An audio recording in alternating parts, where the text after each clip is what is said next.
फलटण येथील सुषमा अंधारे यांचं आंदोलन स्थगित, लवकरच मुख्यमंत्र्यांना भेटणार। डॉक्टर संपदा मुंडे यांच्या आत्महत्या प्रकरणामध्ये आणखी 6 जणांचा समावेश असून त्यांना चौकशीच्या कक्षेत घेण्याची मागणी सुषमा अंधारे यांनी केली होती। फलटण शहर पोलीस ठाण्याबाहेर सुषमा अंधारे यांनी आंदोलन केलं होतं। अखेर DYSP विशाल खांबे यांनी आंदोलनकर्त्यांची भेट घेत पोलिसांशी झालेल्या चर्चेनंतर अखेर आंदोलन स्थगित केले। आत्महत्या केलेल्या डॉक्टर युवतीचे आक्षेपार्ह मजकूर आणि व्हिडिओज पब्लिक डोमेनमधून काढण्याचे पोलिसांनी दिले आश्वासन। डॉक्टर युवतीच्या नातेवाईकांचा नवीन जबाब घेतला जाणार। फास्ट ट्रॅक न्यायालयात चालवला जाणार खटला। दरम्यान या प्रकरणामध्ये नेमलेल्या SIT संदर्भात मुख्यमंत्र्यांशी चर्चा करणार असून महिला आयोगाच्या चाकणकर यांच्या संदर्भामध्ये लवकरच उपमुख्यमंत्री अजित पवार यांना देखील भेटू असे सुषमा अंधारे यांनी सांगितले।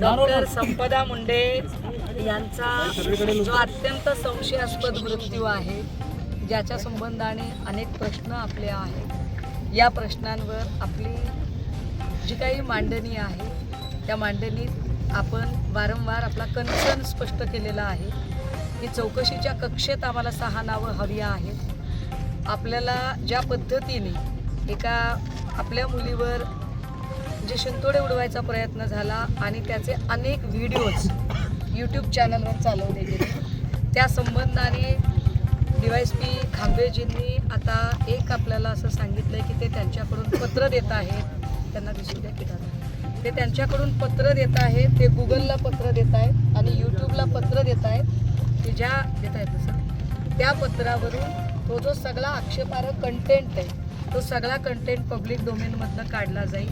त्याच्यातला एकही कंटेंट शिल्लक राहणार नाही। एक दुसरं असं की आपण येऊन त्यांच्याकडे जो जबाब आपल्याला ज्या गोष्टी माहीत आहेत आणि ज्या आपल्याकडे तपशील आहेत त्याच्यासह आणि आपला वकील एक सोबत ठेवून, एकट्याने नाही, आपला एक वकील, आमचा एक वकील आपल्यासोबत राहील, आपला एक वकील सोबत ठेवून प्रमोदचा जबाब नोंदवला जाईल। याच्या उपर आपण आपल्या ज्या वेगळ्या लिगल ॲक्शन आहेत, ज्या ज्युडिशियल आहेत त्या ज्युडिशियल करू, त्या प्रमोदला व्यवस्थित कळतील।